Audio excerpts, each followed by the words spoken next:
ছোট বাচ্চার মায়েরা যারা আছে তাদের কাছে দুইটা সময় খুব ইমোশনাল সময়। একটা হচ্ছে বাচ্চাকে বকা দেওয়ার পরে, আর দ্বিতীয় হচ্ছে তাকে রেখে 1 সেকেন্ডের জন্য কোথাও যাওয়া। আসসালামু আলাইকুম, কেমন আছেন সবাই? আশা করি সবাই খুব ভালো আছেন। যেহেতু আমার জায়ানকে রেখে আমি কোথাও তেমন যাই না, কিন্তু হঠাৎ করে আমার যেতেই হবে খুব একটা দরকারি কাজের জন্য। কিন্তু বাচ্চাকে ঘুম পাড়ায় যাওয়ার যে এটা কি কষ্টের, মানে এটা বোঝানো আসলে এতটাও সহজ না, অনেক কঠিন। বুকটা ফেটে চিরে একদম একাকার হয়ে যায়। আরো যদি ঘুমন্ত বাচ্চা রেখে যাওয়া হয়, তারপরে আদর সোহাগ দিয়ে তো গেলাম। এই যে সন্ধ্যের সময় ওরা কি করতেছিল, এসে দেখি অনেক মজা করছে, ওদের টুকটাক ভিডিও নিয়ে রাখছে। আসলে মায়েদের কাছে এই একটা জায়গা, মানে ওদের রেখে কোথাও যাওয়া মানে ভিতরটা ফেটে যায়, ঠিক না?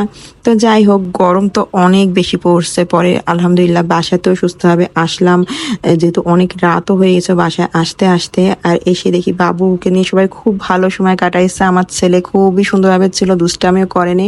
তো ওই সব গল্প করতে করতে সকালবেলা এই যে মা রান্না বান্না সব বসায় দিচ্ছে। আর বড়ি দিয়ে রান্না করা হবে শোল মাছ দিয়ে। আপনারা কারা কারা খান অবশ্যই বলবেন।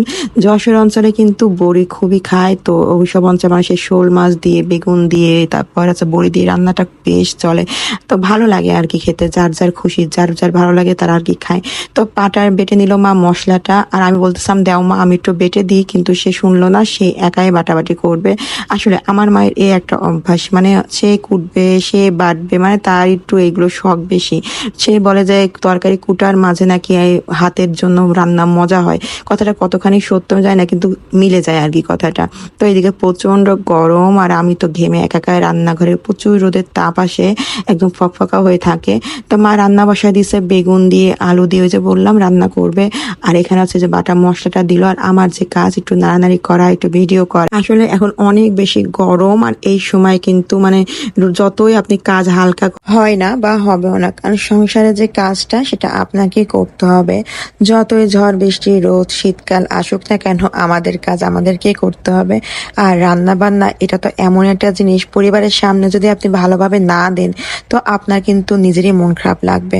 এক এক সময় হয় যে আমরা হালকা পাতলা রান্না করি, কিন্তু যখন কেউ খায় তার ফেসটা দেখতে কিন্তু মানে তখন খুবই খারাপ লাগে, যে ইস মানুষটা খেতে মনে হয় কষ্ট হচ্ছে, রান্নাটা করলেই হয়তো ভালো হতো। তো নানান রকম মনটা কিন্তু আমাদেরই খারাপ লাগে। এই জন্য আমাদের যতই কষ্ট হোক, আমরা চেষ্টা করি রান্নাটা করার জন্য, বা রান্না করে টেবিলে সবার সামনে পরিবেশনটা করার জন্য। তো মাকে বললাম, যেহেতু আমি মায়ের কাছে থাকলে যেটা হয়, আমার ভর্তা আমার অনেক বেশি পছন্দ। তো মা সবসময় চেষ্টা করে আমাকে একটু না একটু ভর্তা কোনো না কোনো ভাবে মানে বানিয়ে খাওয়ানোর জন্য। তো এই মাছটা দিয়ে মা হচ্ছে ভর্তা বানাচ্ছে শোল মাছ দিয়ে। আর শোল মাছের ভর্তা তো আসলে অনেক বেশি মজা হয়। আর আমি বলছিলাম ধনে পাতাটা একটু বেশি করে দিবা, যে পাতাটা একদমই তাজা ছিল আর অনেক বেশি গ্রাম ছিল, তো এই জন্য আর কি। তো আজকের রান্নাটা আমার সবই পছন্দের, যেহেতু উস্তেও আমার বেশি পছন্দ, তারপরে মানে যা যা রান্না করছে সবই অনেক পছন্দের খাবার। কেমন লাগলো ভিডিওটা কিন্তু অবশ্যই বলো। আর যেহেতু এখন আমাদের ইনকামটা একদমই নাই ফেসবুকে বলতে গেলে, তাই বলে এই না যে আমরা ভিডিও মেক করবো না, অবশ্যই করব। সবকিছু আবার স্বাভাবিক হয়ে যাবে, আবার সবাই সুন্দরভাবে ইনকামও করা হবে। তো এই ছিল আজকের ব্লগটা। সবাই ভালো থেকে সুস্থ থেকে, আল্লাহ হাফেজ।